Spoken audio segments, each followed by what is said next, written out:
എന്തൊക്കെ ഭീഷണികളാണ് നമ്മുടെ മുന്നിലുള്ളത്. ഭിന്നിച്ചു നിൽക്കാനുള്ളതാണോ നമ്മൾ ഇനിയുള്ള നാളുകൾ?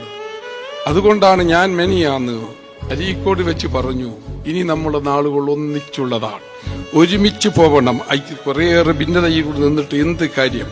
എല്ലാവരും, നിങ്ങളായാലും ആരും, ഈ പച്ചപ്പതാക തണലുണ്ടാവും, നമുക്ക് ഒരുമിച്ച് നിൽക്കണമെന്ന് പറഞ്ഞു. ഞാൻ പ്രസംഗത്തിന്റെ മുമ്പ് എന്റെ അടുത്തിരുന്ന ബഹുമാനപ്പെട്ട പേരോട് ഉസ്താദിനോട് ഞാൻ പറഞ്ഞു, നിങ്ങളൊന്ന് അതിനു മുമ്പ് ഞാൻ ഖലീൽ ബുഖാരി തങ്ങളെ, സയ്യിദ് ഖലീൽ ബുഖാരി തങ്ങളോട് ഞാൻ ഡയാലിസ് സെന്റർ സന്ദർശിക്കാൻ പറഞ്ഞു. അദ്ദേഹം വരാമെന്ന് പറഞ്ഞിരുന്നു.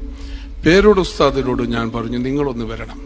അദ്ദേഹം പറഞ്ഞു, ഞാൻ തീർച്ചയായിട്ടും ഞാനത് ആഗ്രഹിക്കും, നിങ്ങൾ എൻ്റെ കുറ്റ്യാടിയിലേക്ക് വരണമെന്ന് എന്നെയും വിളിച്ചു, ഞാനും വരാമെന്ന് പറഞ്ഞു. ഇനി അങ്ങനെയാണ്, ഞങ്ങൾ എല്ലായിടത്തും പരസ്പരം പോകും, അങ്ങോട്ടും ഇങ്ങോട്ടും ഒക്കെ പോവും, ആരെയും ശത്രുതയായി കാണില്ല. ഞങ്ങൾക്കെല്ലാവരും ഒന്നാണ്, ഈ പ്രസ്ഥാനത്തിനൊന്നാണ്.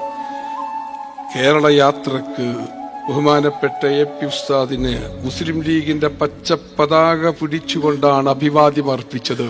ഇനിയും അങ്ങനെ തന്നെ. ഞങ്ങൾ എന്തിനാണ് ഞങ്ങൾക്ക് ശത്രുത വെച്ച് പുലർത്തുന്നത്? ഞങ്ങൾ ഉണ്ടാവും എന്ന് പറഞ്ഞുകൊണ്ട് തന്നെ എല്ലാവർക്കും, ഞങ്ങൾക്ക് വോട്ട് ചെയ്തവരോട്, സഹായിച്ചവരോട് നന്ദി പറഞ്ഞുകൊണ്ട് നിർത്തുന്നു. അസ്സലാമു അലൈക്കും.